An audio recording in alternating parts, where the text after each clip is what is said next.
સુરતના કામરેજમાં કાર ચાલક પોલીસ કર્મચારીને ટક્કર મારી અને ફરાર થયો। રવિવાર સાંજે કામરેજ પોલીસ સ્ટેશનના પીએસઆઈ એસએસ સૈયદ વલથાણ પાટિયા પાસે ફરજ બજાવી રહ્યા હતા ત્યારે સુરત શહેર તરફ જઈ રહેલી કારમાં ચાલક અને અન્ય એક શખ્સ માસ્ક વગર હતા, જેને પોલીસ કર્મચારીએ રોકવાનો પ્રયાસ કર્યો તો પહેલા તો કાર ચાલકે કાર ધીમી કરી, પરંતુ જ્યારે પીએસઆઈ તેમને રોકવા માટે ગયા ત્યારે અચાનક કાર પૂરપાટ ઝડપે ચલાવી દીધી અને ટક્કર મારી કાર લઈ સુરત શહેર તરફ ફરાર થયા। જો કે અન્ય પોલીસ કર્મચારીઓએ કારનો ફોટો પાડતા પોલીસે કારના નંબરના આધાર પર ટક્કર મારનાર શખ્સના ઘરેથી કાર કબજે કરી, પરંતુ ટક્કર મારનાર ચાલક હજુ પણ ફરાર છે। કામરેજ પોલીસ મથકના પીએસઆઈ એસએસ સૈયદને ઉડાવી દેવાની ઘટના હાલ થોડીવાર પહેલા જ બની છે। ખાસ કરીને કામરેજના પીએસઆઈ જે છે એસએસ સૈયદ તે કામરેજના જ વલથાણ પાટિયા નજીક નેશનલ હાઈવે નંબર 8 પર પોતાની ફરજ બજાવી રહ્યા હતા। દરમિયાન એક કાર ચાલક જેઓ માસ્ક વગર હતા તેમને રોકવાનો પ્રયાસ કર્યો હતો, પરંતુ જે કાર ચાલક છે તેણે જે પીએસઆઈ છે તેને ઉડાવી દઈ અને ફરાર થઈ ગયો છે। સદનસીબે જે પીએસઆઈ છે તેમને ટક્કર વાગતા થોડી ઈજાઓ થઈ છે પગમાં અને હાથમાં, પરંતુ સદનસીબે કોઈ મોટી જાનહાનિ નથી થઈ।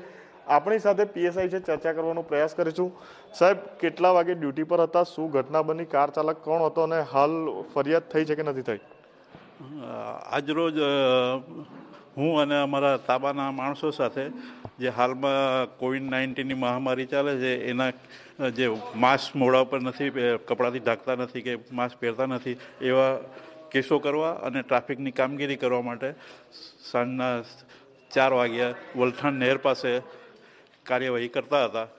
દરમિયાન 4:30 વાગ્યાના અરસામાં નેશનલ હાઈવે તરફથી સુરત તરફ આવતી એક વ્હાઇટ કલરની ક્રિએટા કાર કે જેનો નંબર GJ05AR 8081 હતો, એ કાર ચાલક તથા તેની બાજુમાં બેસેલ ઈસમે માસ્ક પહેરેલ ન હતું, જેથી તેના વિરુદ્ધ કાર્યવાહી કરવા માટે તેને રોકવા પ્રયત્ન કરેલ। એ ઊભો પણ રહ્યો હતો। જે રીતે અમે એને ઊભો રાખ્યો અને પછી એને સાઈડ પર લેવા જતાં એકદમ મને ટક્કર મારીને ભાગી ગયેલ અને ટક્કર મારતા હું બાજુમાં ફેંકાઈ ગયેલો હતો અને મને પગમાં અને હાથમાં સાધારણ ઈજા થયેલ છે, જેના વિરુદ્ધમાં કાયદેસરની કાર્યવાહી કરવાની કામગીરી હાલમાં ચાલુ છે। બિલકુલ, તો જે રીતે પીએસઆઈ જણાવી રહ્યા છે સમગ્ર દેશની અંદર કોરોનાની મહામારી ચાલી રહી છે અને મુખ્યમંત્રી સહિત નેતાઓ કોવિડ ગાઈડલાઈનનું પાલન કરવા માટે જણાવી રહ્યા છે, પરંતુ જે લોકો છે તે એનું પાલન નથી કરી રહ્યા અને જે પોલીસ ફરજ બજાવી રહી છે તેને પણ ઉડાવી દેવાનો હાલ આજે કામરેજ વિસ્તારમાં પ્રયાસ કરવામાં આવ્યો છે। ઇન્દ્રમલ શાહ, એબીપી અસ્મિતા, સુરત। કામરેજ પોલીસ મથકના પીએસઆઈ એસએસ સૈયદને સાંજના સમયે જ્યારે ફરજ બજાવી રહ્યા હતા ત્યારે વલથાણ પાટિયું છે જે કામરેજનું નેશનલ હાઈવે 48 પર આવેલું છે ત્યાં એક કાર વડે ટક્કર મારી ઉડાવી દેવાની ઘટના બની હતી। હાલ પોલીસે કારનો જે નંબર છે GJ50RA 8081 જે નંબરને આધારે એનું એડ્રેસ કાઢી અને એના ઘેરે પહોંચી હતી, પરંતુ જે કાર ચાલક હતો ત્યાંથી ફરાર હતો। સુરતના વરાછા રોડ પર આવેલા હીરાબાગના સારથિ કોમ્પ્લેક્સની અંદર આ કાર મળી આવી હતી। એમના ઘરેથી ચાવી લઈને હાલ પોલીસ છે તે કાર કબજે લીધી છે અને કામરેજ પોલીસ મથકમાં આ કાર મૂકી છે।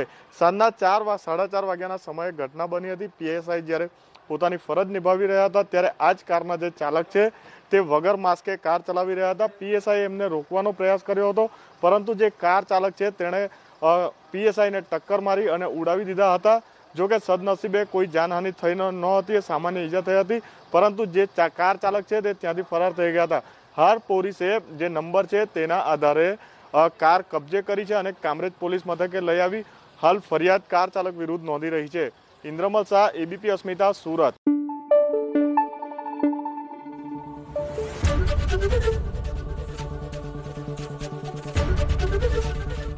एबीपी अस्मिता, गुजरातनी अस्मिता।